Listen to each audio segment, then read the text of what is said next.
In today's video, I'm going to show you how to cook the juiciest and most tender grilled tri-tip roast, and we're going to do it on my pellet grill.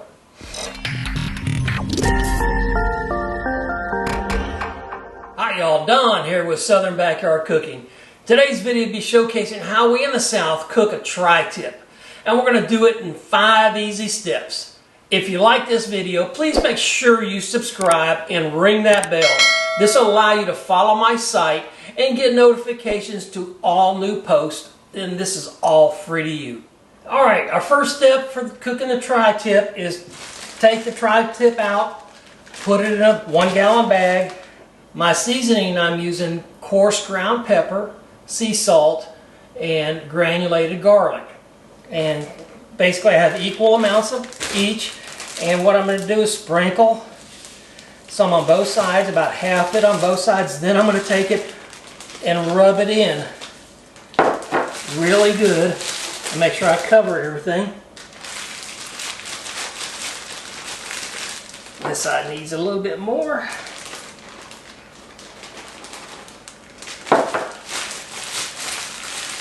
And to where it gives us a real good flavor is I want to not just cover it now, I want to let it soak in it. So I'm going to put it in the refrigerator and let it sit for about 2 to 4 hours. Alright guys, step 2, cooking our tri-tip is take it out of the refrigerator at least an hour before you're ready to cook it. Let it get up to room temperature. Now I've already done that. So what we're doing is I got using my pellet grill. I've got it at 400 degrees, and I'm going to sear the 2 sides. So I'm going to sear first side, let it cook for 4 minutes, turn it over, let it cook for another 4 minutes. Just that simple. Alright y'all, so it's been 4 minutes. All I'm going to do now is take and turn it over. All I'm trying to do is sear the juices in. We're giving it another 4 minutes, and then we will take and turn temperature down. Alright, I've had 4 minutes on this side, so what I need to do now is I need to turn temperature down. I'm going to go down to 225.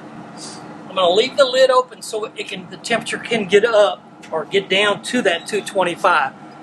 And the other thing I'm going to do is I'm going to take it and put it on my middle rack, and I want the fat side up.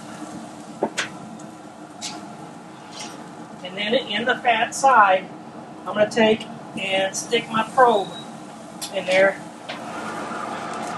Okay, I got my probe in there now, and what I'm going to do is I'm going to leave this door open until we get down to 225. Now, right now I'm still at 321. Once it gets down to 225, then I'm going to close it and I'm going to cook it. And I want that internal temp to be between 130 and 135. Alright y'all, it's 134 degrees internal temperature right now, so I'm going to take it, pull her off.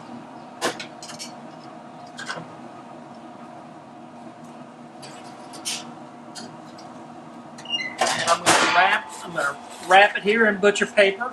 I'm going to let it rest. Got it wrapped, so now in 10-15 minutes I'm going to come out, cut it and sample it, and we can have our great meal.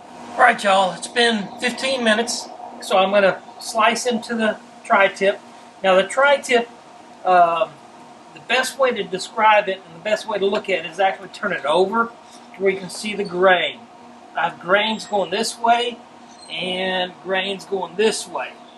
So you want to cut against grain. So here I'll be going this way and here this way. So basically what we're going to do is just take and we're going to trim some.